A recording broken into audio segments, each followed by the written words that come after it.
Olá, bem-vindos ao Juris 360 Lab. Que bom ter vocês aqui de novo. Hoje a gente mergulha direto, né, nas decisões mais recentes do STJ, tá? Tudo do informativo 825, de 17 de setembro agora, de 2024. A ideia é aquela de sempre, a análise é rápida, direta ao ponto do que realmente importa para manter todo mundo atualizado. E neste primeiro bloco, olha, temos coisa nova.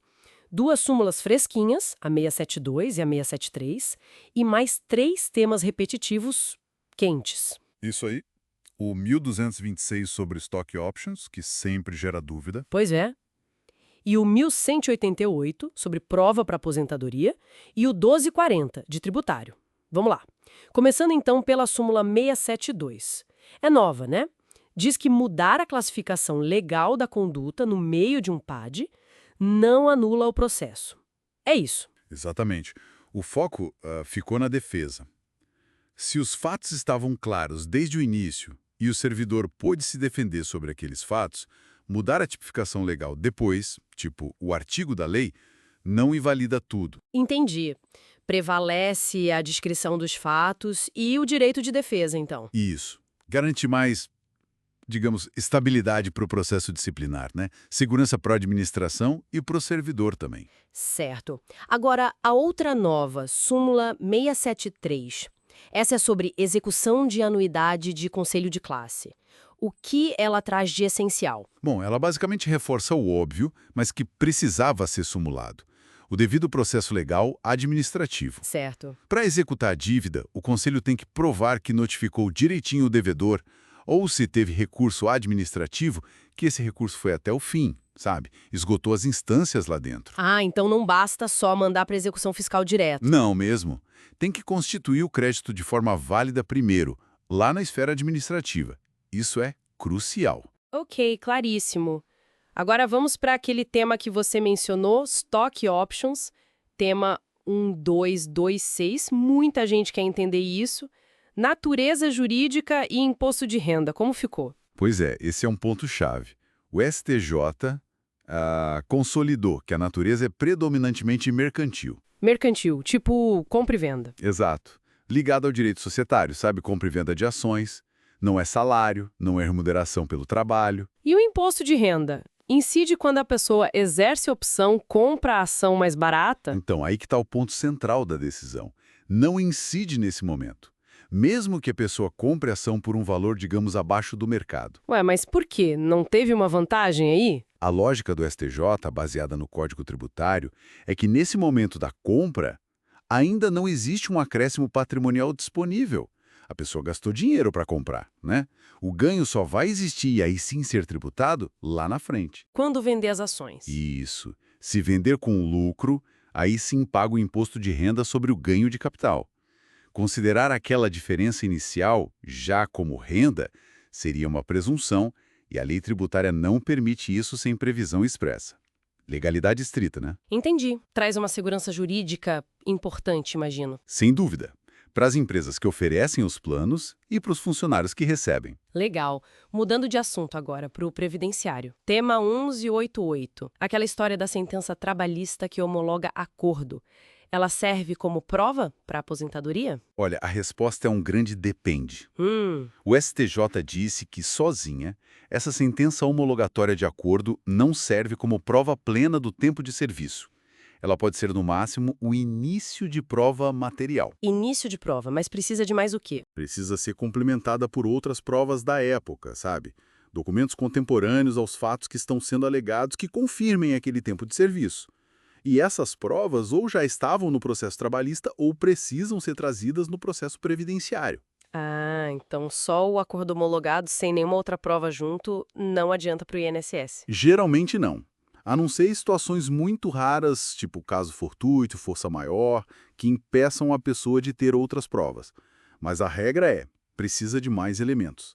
A Justiça do Trabalho ter homologado o acordo sem analisar provas do vínculo não basta para o INSS. Faz sentido, né? Para evitar fraudes, imagino. Exato. A preocupação é com a robustez da prova para conceder um benefício previdenciário. Beleza. Para fechar o bloco, voltamos aos tributos. Tema 1240. ISS, aquele Imposto Municipal sobre Serviços, ele entra na base de cálculo do IRPJ e da CSLL para quem está no lucro presumido. Sim, a resposta do STJ foi direta. Entra. O ISS compõe sim a base de cálculo desses tributos no lucro presumido. Mas por quê? O ISS não é um custo do serviço? É, mas o racional do lucro presumido é diferente do lucro real. No presumido, a base de cálculo é um percentual fixo aplicado sobre a receita bruta. A lei define receita bruta de um jeito amplo e a sistemática é simplificada.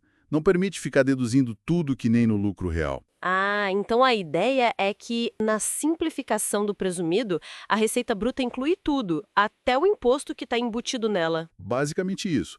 O STJ entendeu que essa é a lógica da legislação do lucro presumido e fez questão de diferenciar daquela discussão do ICMS na base do PIS/COFINS, que o STF julgou. Que eram outros fundamentos, né? Exato, ali a discussão era constitucional sobre o conceito de faturamento para a base do PIS e COFINS. Aqui, no presumido, é uma questão de como a lei definiu a base de cálculo simplificada por IRPJ e CSL. Perfeito. Excelente giro pelos temas, hein? Recapitulando rapidinho, súmula 672, mudar a lei no PAD não anula se a defesa foi garantida sobre os fatos. Súmula 673, precisa notificar e esgotar via administrativa para executar a anuidade de conselho. Isso. Tema 1226, Stock Option é mercantil, IR só na venda com lucro. Tema 1188, acordo trabalhista só como início de prova para aposentadoria, precisa mais. E o tema 1240, ISS, entra sim na base do IRPJ e CSLL no lucro presumido. Ufa! Exatamente. E fica a reflexão, né? Se o objetivo do presumido é simplificar, será que incluir um tributo sobre serviço como ISS na base de cálculo de tributos que incidem sobre o lucro como IRPJ e CSL é a forma mais lógica? Fica aí para a gente pensar sobre a coerência do sistema. Ótima provocação para fechar, muito obrigada pela análise e a todos que acompanharam, agradecemos a atenção. Nos veremos no próximo bloco. Olá, estamos de volta, continuando nossa conversa sobre o informativo 825 do STJ. Vamos analisar agora mais 5 julgados bem interessantes. Vamos sim. Começando pelo tema 1219, lá de Minas Gerais, um recurso especial sobre processo penal. É o RESP 2082-481. Ah, esse tema é clássico, né? A fungibilidade entre rese e apelação. Se a parte erra o recurso, dá para consertar. Exato. E o STJ reafirmou que sim, o princípio da fungibilidade, que está lá no artigo 579 do CPP, pode ser aplicado nesses casos. Mas tem condições, certo? Não é só errar e tudo bem. Não, claro que não. A principal condição é a tempestividade. O recurso errado, digamos, a apelação no lugar do RESP, tem que ter sido protocolado dentro do prazo do recurso correto, o RESP. Entendi. O prazo que vale é o do que deveria ter sido interposto. Isso. E além do prazo, tem a questão da má-fé. Não pode ter má-fé. E o que seria a má-fé nesse contexto? Tentar enrolar o processo. É por aí. O STJ diferencia bem. Má-fé não é um simples erro, mesmo que seja um erro assim mais óbvio. A má-fé aqui é aquela intenção de protelar, de atrasar mesmo, sabe? Usando até o CPC como parâmetro. Se foi só um equívoco na escolha sem essa intenção, e dentro do prazo certo, aí sim pode aceitar. Certo. É uma segurança para a advocacia, desde que usada corretamente. Bom, mudando completamente de assunto, vamos por um conflito de competência do Ceará, o 199.496. Envolve recuperação judicial e crédito trabalhista. Esse ponto acho que vale a pena detalhar um pouco mais, né? Por causa das mudanças na lei. Com certeza. Esse é um ponto bem sensível. A Lei 14.112, lá de 2020, mexeu bastante na Lei de Recuperação e Falências. A grande questão aqui é o que acontece com a execução de um crédito trabalhista, um crédito concursal, depois que acaba o stay period, aquele período que suspende tudo contra a empresa em recuperação. Isso, 180 dias, que podem ser prorrogados uma vez. E aí? Se esse prazo estoura e não tem plano aprovado, nem decisão do juiz prorrogando, a execução trabalhista continua parada lá na recuperação ou ela volta para a Justiça do Trabalho? E qual foi a resposta do STJ? O que acontece na prática? Olha, a decisão foi bem direta. Acabou o stay period, Sem aprovação do plano, sem prorrogação expressa pelo juízo da recuperação, a execução do crédito trabalhista individual retoma o curso dela lá na Justiça do Trabalho. Ah, então destrava na Justiça do Trabalho. Destrava. Isso está baseado nos parágrafos 4º e 4º-A, lá do artigo 6º da lei. A lei é bem específica, né? Se o prazo acaba sem o plano ser votado ou sem um plano alternativo dos credores aparecer em 30 dias, as suspensões simplesmente caem. Entendi. Então, a falta de uma definição sobre o plano dentro do prazo legal já libera a execução trabalhista para seguir. Isso deve pressionar a empresa, né? Sem dúvida. Manter tudo suspenso sem uma base legal clara ou sem uma decisão do juiz nesse sentido seria ir contra a própria lei. É claro que, se depois disso o plano for aprovado ou se decretarem a falência, a situação muda de novo. Mas o fim do prazo, por si só, já tem esse efeito. Faz sentido. Seguindo adiante, vamos para direito administrativo. Outro caso de Minas, o RESP 2.145.338. Esse também pediram para a gente aprofundar. É sobre complementação de aposentadoria de ex-ferroviários, mas da CBTU. Isso, pessoal que era da CBTU, a Companhia Brasileira de Trens Urbanos. A discussão é qual o parâmetro correto para calcular essa complementação. É, porque a CBTU existe até hoje, né? Mas a origem dessa complementação vem lá da RFFSA, a Rede Ferroviária Federal. Exatamente, tem toda uma história legislativa aí. A Lei 8.186 de 91 garantiu a complementação para quem era da RFSA e entrou até 1969. Depois, a Lei 10.478 de 2002 estendeu para quem entrou até maio de 91 e aí incluiu o pessoal das subsidiárias, como a CBTU era na época. Mas se a pessoa trabalhou e se aposentou pela CBTU, não seria mais lógico usar o plano de cargos e salários da própria CBTU atual como referência para complementação? Parece lógico, né? Mas não é o que a lei e a decisão do STJ dizem. O STJ afirmou que o parâmetro correto é o plano de cargos e salários da extinta RFSA. Da RFSA, mesmo para quem estava na CBTU. Sim. A RFSA foi extinta pela Lei 11.483 de 2007 e essa lei definiu que a sucessora para esses fins é a VALEC e determinou que a paridade da complementação seria com o quadro especial da extinta RFSA mantido pela VALEC. Não tem base na lei para equiparar com os salários atuais da CBTU. Entendi. A complementação, então, fica atrelada à estrutura da RFSA-VALEC, por causa da origem do direito e da lei de extinção. É uma questão de manter a paridade com a situação original. Justamente. Não é um benefício novo criado pela CBTU, mas uma extensão da garantia dada aos ferroviários da RFSA. Ok, bem explicado. Vamos voltar para o processo civil agora.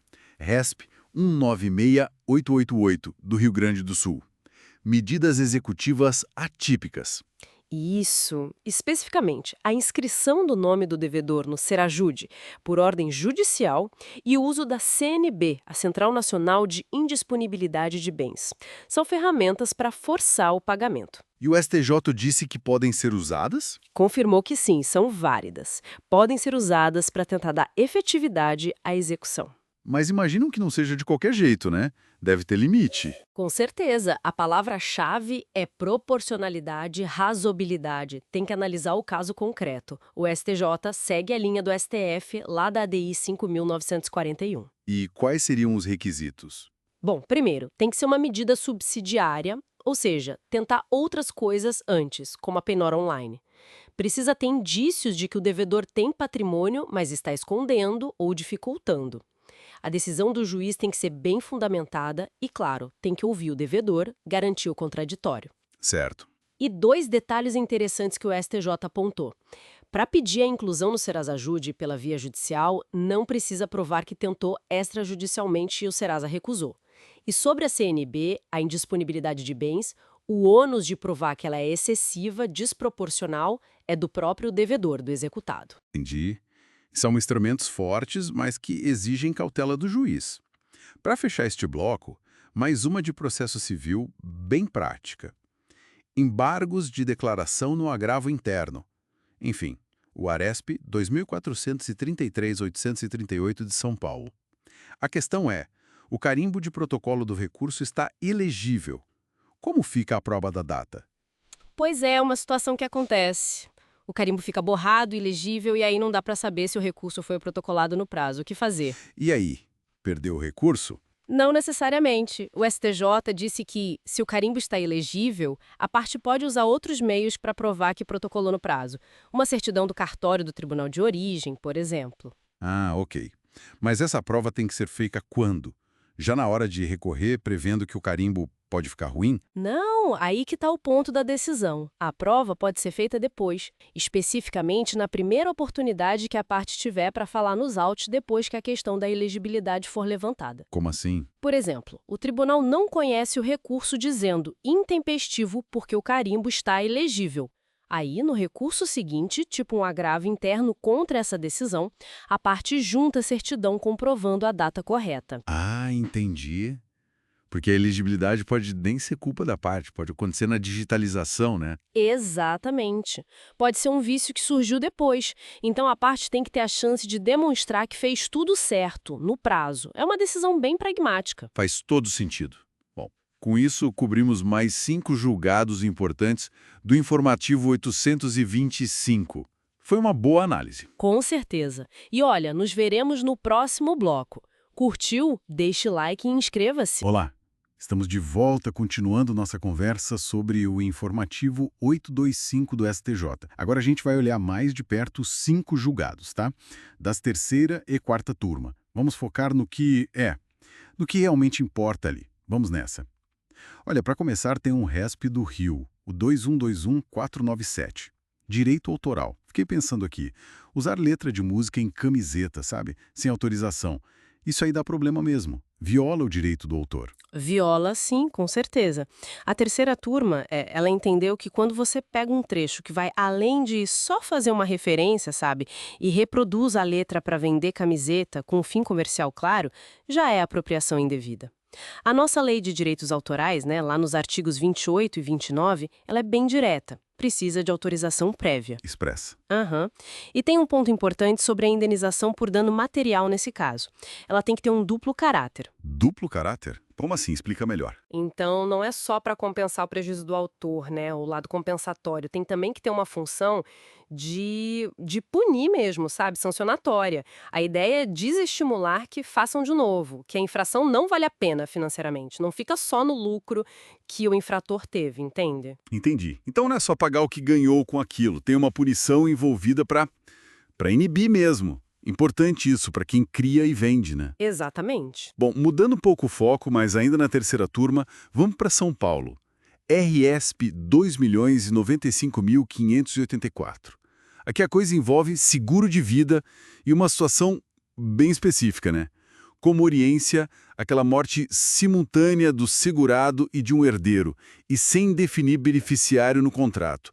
Como é que fica a divisão? Pois é, a dúvida era se o direito de representação, aquele que o filho herda no lugar do pai que morreu antes, sabe? Se ele valia também quando a morte era ao mesmo tempo. E a terceira turma disse que sim, vale. Ah, vale mesmo em comoriência. Sim, a comoriência não tira o direito dos filhos representarem o pai ou a mãe que morreu junto. Eles entram na ordem normal da herança, a vocação hereditária. Essa visão busca proteger mais os descendentes, né? Especialmente crianças e adolescentes. Está bem alinhado com o ECA, com a Constituição e até com um enunciado de jornada de direito civil. Entendi. Traz uma segurança jurídica, né? Para essas situações trágicas. Define para onde vai o dinheiro do seguro. Importante. Seguindo em São Paulo agora, o RESP 1985436. Recuperação judicial. Olha a situação. Um credor recorre da aprovação do plano. Mas aí, no meio do caminho, ele desiste do recurso. Só que o Ministério Público, no parecer sobre esse recurso que foi desistido, tinha apontado umas questões de ordem pública. A desistência do credor vale mesmo assim? Vale sim, a terceira turma confirmou. Olha, desistir do recurso é um ato do recorrente, só dele. É o que diz o CPC, né? O artigo 998. Quando ele manifesta a desistência, o efeito é imediato. Ponto. Mesmo que tenha matéria de ordem pública ali no meio que a MP apontou no parecer. Se o próprio MP não recorreu lá atrás, na hora certa, para discutir aquilo, ele não pode pegar carona no recurso do credor que desistiu para levantar a bola de novo, sabe? Ah, entendi. Já era, precluiu, como a gente diz no direito. Perdeu o momento processual. Entendi. Quer dizer, a vontade de quem recorreu de desistir prevalece. Interessante esse equilíbrio aí. entre o direito individual do credor e a questão de ordem pública que o IMP viu. Agora, o RESP 1983.478, também de São Paulo. Esse fala de dissolução de sociedades. A pergunta aqui é um pouco curiosa. Dá para usar as regras do Código de Processo Civil que foram feitas para dissolução parcial de empresa? Num caso de dissolução total, não parece meio o caminho inverso do normal? Exato. É uma inversão interessante mesmo, porque assim, historicamente, a dissolução parcial nem tinha regra própria na lei, né? Era uma coisa que os tribunais foram criando e eles usavam por analogia as regras da dissolução total. Era o contrário. Aí, com o CPC de 2015, vieram regras bem específicas, detalhadas para a dissolução parcial. A terceira turma pensou, bom, se essas regras são mais novas, mais completas, faz sentido aplicar elas por analogia, onde couber, claro, também para a dissolução total, tipo o procedimento para calcular quanto cada sócio tem para receber eventuais indenizações. É uma questão de pragmatismo, né? De usar a ferramenta processual que parece mais adequada hoje. Faz sentido sim. Usar o que o código tem de mais moderno onde encaixar melhor, mesmo que seja para uma situação mais antiga como a dissolução total. Prático. Para a gente fechar esse bloco, um caso da quarta turma. Esse sempre rende discussão, né? RESP 2628. Aquele limite delicado entre liberdade de imprensa e direito à intimidade. E aqui, de uma figura pública, a então primeira-dama. Até onde o jornal pode ir para falar da vida pessoal de quem está em evidência? Olha, esse equilíbrio é o desafio constante, né? Que o STJ sempre tem que revisitar. A liberdade de imprensa, claro, é fundamental, ninguém discute, mas ela não é absoluta. A quarta turma, como costuma fazer, pesou alguns pontos. Primeiro, a informação é verdadeira, tem esse compromisso. Segundo, está preservando os direitos da pessoa, honra, imagem, privacidade, intimidade. Certo. E terceiro, tem ali uma intenção clara de difamar, de injuriar, de atacar gratuitamente. Mas o ponto-chave aqui, eu acho, foi reconhecer o seguinte. Beleza, a pessoa pública tem sim uma esfera de privacidade um pouco menor, porque a vida dela desperta interesse público, ok. Mas isso não quer dizer que ela perdeu totalmente o direito à intimidade, né? A divulgação de coisas muito pessoais, assim, da dinâmica privada do casal presidencial na época, sem que ficasse claro qual era a relevância daquilo pro debate público, pro interesse da sociedade mesmo, foi vista como um excesso, um abuso da liberdade de informar. Quer dizer, uma coisa é a curiosidade das pessoas, outra coisa é o interesse público legítimo que justificaria expor algo tão íntimo. Exatamente, não é automático, tem que ter uma justificativa de relevância pública para entrar nesse nível de detalhe pessoal, mesmo para figuras públicas, senão viola o direito da pessoa. Entendi. É precisa dessa demonstração de relevância, então. Um lembrete importante, né? Sobre os limites éticos e legais do jornalismo. Com certeza. Bom, e com essa análise da quarta turma, um tema super importante, a gente fecha mais este bloco aqui do informativo 825 do STJ. Passamos por direito autoral na prática, né? Seguro e sucessão, detalhes de processo em recuperação judicial, dissolução de empresa e esses limites da liberdade de imprensa. Foi bastante coisa. Esperamos que essa conversa tenha sido útil, tenha trazido alguns insights. Continue acompanhando o nosso material para mais análises como essa. A gente se vê no próximo bloco. E fica ali a pergunta, né? Como a gente acha o ponto certo entre proteger o direito de cada um e garantir a informação que a sociedade precisa? Até lá! Olá! Dando sequência à nossa análise do informativo 825 do STJ, que é bem extenso, né? Vamos para mais um bloco com 5 julgados importantes. Isso mesmo. Hoje a gente passa por Grupo Econômico em Falência, FGTS, um tema penal bem sensível. Favorecimento sexual, né? Sim, esse mesmo. E também dolo em crime econômico e investigação de crime tributário. Bastante coisa. Certo, vamos lá. Primeiro, o RESP 1947, lá do Rio. A pergunta é: só porque existe um grupo econômico ou uma relação comercial forte, já dá para estender a falência para todo mundo em direito civil falimentar? Então, a quarta turma disse que não. O destaque é claro. Só fazer parte de um grupo ou ter negócio junto não basta. sabe?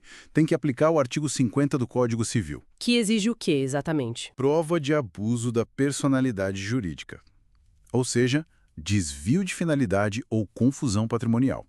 E mais, tem que provar que isso prejudicou a empresa que faliu. Entendi. No caso específico, parece que o tribunal lá na origem estendeu a falência mais pela força da relação entre as empresas, né? Exato.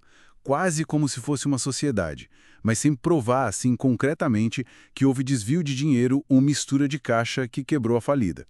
A perícia nem confirmou isso. Ou seja, não basta estrutura. Não basta. Precisa de fatos concretos, sabe? Atos claros de má gestão, de confusão de patrimônio. A intenção ali, se era para ajudar ou lucrar, também não é o fator decisivo por si só. O foco é a prova do ato ilícito e do dano. Ok, ficou claro. Precisa provar o abuso concreto. Vamos para o segundo, RESP 1913811 de São Paulo, processo civil. Dá para penhorar o FGTS para pagar honorários de advogado, contratual ou de sucumbência? Olha, a quarta turma foi direta. Não pode. É vedado bloquear a FGTS para pagar honorários. A base é a lei do FGTS mesmo, o artigo 2º, parágrafo 2º. Impenhorabilidade absoluta. Mas, peraí, honorário não tem natureza alimentar? Isso não seria uma exceção, tipo pensão alimentícia? Ótima pergunta. E aí entra uma distinção importante que o STJ faz, está até no tema 1153. Uma coisa é prestação alimentícia, tipo pensão para filho, para ex-cônjuge, essencial para a sobrevivência. Nesses casos muito específicos, até dá para penhorar o FGTS. Certo. Outra coisa são verbas de natureza alimentar. Honorários entram aqui. Para essas verbas, a impenhorabilidade do FGTS continua valendo. A ideia é proteger a função social do fundo, né? Amparar o trabalhador no desemprego, doença grave. Faz sentido proteger a finalidade principal do fundo. Bom, agora vamos para aquele tema mais delicado, julgado em segredo pela quinta turma. Artigo 218b do Código Penal, favorecimento sexual de vulnerável. A situação era tipo Sugar Baby Daddy Mommy, com um adolescente entre 14 e 17 anos. Essa troca de dinheiro por relação, configura o crime. Sim, é. O ponto central da decisão foi esse. Configura o crime, sim, o parágrafo 2º, inciso I. Induzir adolescente nessa faixa de 14 a 17 a ter ato libidinoso ou conjunção carnal, oferecendo ou dando vantagem econômica. É crime. Mesmo que o adolescente pareça concordar, ou que tenha uma certa maturidade aparente. Pois é. A lei parte do princípio da vulnerabilidade dessa faixa etária. O ECA fala em condição peculiar de desenvolvimento, né? Precisam de proteção integral. O crime, na verdade, não foca na moralidade da relação em si, ou na maturidade do adolescente. Foca em quê, então? Na conduta do adulto. O adulto que usa o poder econômico, a manipulação, para induzir o menor a praticar atos sexuais. É o uso da vantagem para conseguir isso que configura a exploração. Então a chave é a indução pela grana, explorando essa vulnerabilidade que a lei presume. Exatamente. A prática transforma a relação em algo comercial. E isso é visto como danoso para o desenvolvimento do adolescente. É essa mercantilização da vulnerabilidade que a lei quer impedir. Bem diferente de relações entre adultos, onde não existe essa presunção legal. Entendido. É uma proteção reforçada mesmo. Mudando de assunto. Quarto julgado.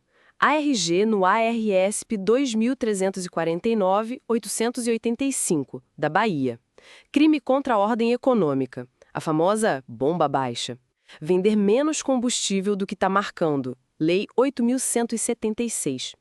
É crime de perigo abstrato. O risco é pré-assumido. Mas precisa provar a intenção, o dolo do dono do posto, por exemplo. Precisa sim, a quinta turma reafirmou isso. Dolo é indispensável. Mesmo nesses crimes de perigo abstrato, não existe responsabilidade objetiva no nosso direito penal, né? Tem que ter a vontade livre e consciente de fazer aquilo. E esse crime especificamente não tem forma culposa. Quer dizer, se a bomba está desregulada, mas não se prova que foi de propósito para lesar o consumidor, não tem crime por esse artigo. Isso. Sem prova do dolo, da intenção de fraudar, a absolvição se impõe. Princípio da presunção de inocência, intervenção mínima, tudo isso. Claríssimo. Para fechar o bloco, mais um da quinta turma, sigiloso, sobre crime tributário. Lei 8.137, artigo 1º. A dúvida: dá para começar uma investigação criminal por sonegação antes de o crédito tributário estar definitivamente constituído? E a súmula vinculante 24 do Supremo? Então, a resposta foi sim, mas com um porém importante. Desde que exista conduta fraudulenta evidente. Esse é o pulo do gato. Como assim? A súmula não impedia? A súmula vinculante 24 impede a ação penal pelo crime consumado, ou seja, pela sonegação em si, antes do fim do processo administrativo. Mas ela não proíbe investigar a fraude que levou à sonegação, ou que tentou sonegar. Ah, entendi a diferença. E por que essa exceção? Porque a fraude, tipo usar nota fria, omitir receita, vender em nome de laranja, já é um ilícito por si só.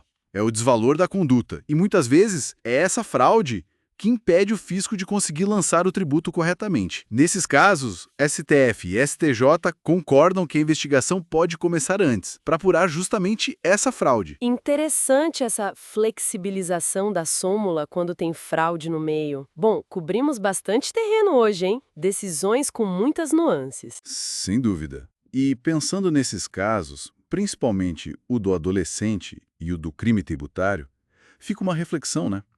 O judiciário tentando equilibrar. De um lado, proteger quem é vulnerável, proteger o dinheiro público. E do outro, garantir direitos individuais, como não ser investigado sem motivo concreto. Onde exatamente fica essa linha na prática? É um desafio constante. Com certeza. Uma ótima provocação para a gente pensar. Bom, por hoje é isso. Nos vemos no próximo bloco com mais análises do STJ. Gostou da nossa conversa? Deixe seu like e siga o nosso canal. Olá! Chegamos ao bloco final da nossa análise do informativo 825 do STJ. Isso aí. Hoje a gente fecha com os últimos 5 destaques, né?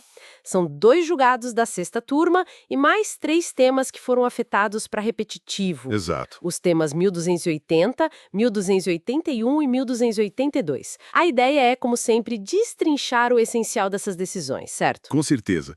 Vamos ver aí processo penal, comum e militar e umas questões bem quentes de consumidor e processo civil que o STJ vai pacificar. Ótimo. Então, começando pela sexta turma, temos o Aguerre no Res 2.583-236, lá da Minas, Tribunal do Júri. Isso. O ponto principal aqui, pelo que eu entendi, é que não dá para mandar alguém a júri para pronunciar só com base naquele ouvir dizer, sabe? O clamor público lá da investigação. Exato. Se não tiver confirmação em juízo sob o contraditório. Ah, não vai para júri, e o STJ ainda deu uma cutucada forte no tal do indúbio pro societate, chamando de pseudonorma. Foi isso mesmo. É uma consolidação de um entendimento alinhado até com o Supremo, né? Para pronunciar não basta qualquer coisa. Precisa mais. Precisa de uma probabilidade da acusação, sabe?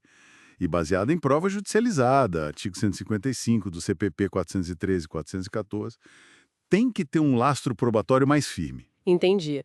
Então aquela ideia antiga de, na dúvida, manda pro júri que a sociedade decide, tá cada vez mais enfraquecida. Exatamente. É um reforço para a presunção de inocência nessa fase. É uma fase de filtro, né? Não pode ser um vale tudo. Perfeito. Bom, seguindo ainda na sexta turma, mas agora em processo penal militar. O RESP 1.977.897, de Mato Grosso do Sul. Uhum. Aqui a discussão foi sobre como ouvir testemunhas. O STJ diz que está tudo certo com o sistema presidencialista, aquele onde o juiz pergunta primeiro. Isso, conforme o artigo 418 do Código de Processo Penal Militar, o CPPM. Mas no processo penal comum é diferente, né? Depois da reforma de 2008, as partes perguntam direto primeiro. É diferente, mas aí entra o princípio da especialidade. O CPPM tem a regra específica, o 418. Então a regra do CPP comum, o artigo 212, só valeria se o CPPM não falasse nada sobre o assunto. Exatamente. O artigo 3º do CPPM diz isso. Como tem regra expressa, aplica-se a regra militar. É uma questão de coexistência de sistemas, cada um com suas particularidades. Interessante essa diferenciação. Mostra como o direito militar tem suas próprias lógicas, né? Tem sim. E o STJ reafirmou a validade dessa lógica específica para a oitiva de testemunhas. Tá claro. Bom, vamos agora para os temas que foram afetados para repetitivo. Vamos lá, são 3. O primeiro é o tema 1280. Esse veio lá de Minas também, né? Caso de Brumadinho. Isso, caso do Brumadinho. A questão é definir se as ações de indenização por causa do desastre podem ser tratadas como relação de consumo. Entendi. E aí entra a figura do consumidor por equiparação, o bystander. Exato. E, consequentemente, se aplica o prazo de prescrição de 5 anos do artigo 27 do Código de Defesa do Consumidor. Nossa, isso tem um impacto gigantesco, né? Para milhares de atingidos. Gigantesco. Porque se não for CDC, pode ser o prazo do Código Civil, que é diferente. A definição da STJ vai ser crucial para esses casos de dano ambiental e coletivo. Com certeza. Bom, o próximo tema é o 1281. Esse é mais processual, né? A ação de exigir contas. Bem processual. A dúvida é sobre o recurso cabível contra a decisão da primeira fase, aquela que só diz se a pessoa tem ou não dever de prestar contas. Certo. É apelação ou é agravo de instrumento? Essa é a pergunta. E tem mais. Se a parte entrar com o recurso errado, dá para aplicar a fungibilidade, ou seja, aceitar um pelo outro? Ou seria erro grosseiro? Entendi. Depende da natureza da decisão, né? Exato. Se ela já resolve uma parte do mérito, tipo, sim, você tem que prestar contas, parece mais com decisão interlocutória de mérito, caberia agravo. Se ela diz, não, você não tem que prestar contas, e acaba ali, parece mais sentença, caberia apelação. E a fungibilidade? O STJ vai dizer quando o erro na escolha é perdoável, digamos assim, e quando não é. E isso vai trazer mais segurança para essa ação que é super comum. Faz sentido uniformizar esse. E para fechar, temos o tema 1282. Esse foi para a Corte Especial. Sim, matéria relevante. É sobre seguro e subrogação. Quando a seguradora paga ao segurado, que é consumidor, e depois vai cobrar de quem causou o dano. Ela pode usar as vantagens que o consumidor tinha, tipo o foro privilegiado do artigo 101 do CDC, para processar no domicílio dela. Essa é a grande questão. A subrogação passa o direito de crédito. Isso é pacífico. Mas passa também as prerrogativas processuais, que são ligadas à condição de vulnerável do consumidor. É, porque a seguradora geralmente não é vulnerável, né? É uma empresa. Exato. Então, o STJ vai definir se essa proteção do CDC, pensada para o consumidor, se estende para a seguradora nesse caso de subrogação. Outra definição importante para o mercado. Nossa, quanta coisa importante nesse final de informativo, hein? Vimos desde ajustes finos no processo penal. Sim, a questão da pronúncia no júri, a oitiva no processo militar, repetitivos. Brumadinho, ação de conta seguro. Impacto social, econômico, processual. Bem variado. E o que fica, então, dessa análise toda? Olha, para mim fica muito claro o esforço contínuo do STJ em buscar essa segurança jurídica, né? Pacificar entendimentos. Com certeza. As afetações mostram isso. Exato. Em áreas com muito litígio ou muita dúvida interpretativa. Mas sabe, fica uma reflexão também. Qual? Até que ponto essa busca necessária pela uniformidade consegue realmente abraçar a complexidade de cada caso? Especialmente em temas tão delicados como dano ambiental ou aplicação de regras que protegem vulneráveis, como equilibrar a regra geral com a justiça do caso concreto? É um desafio constante, né? Um ótimo ponto para a gente pensar. Realmente, equilibrar uniformidade e justiça caso a caso é o grande desafio dos tribunais.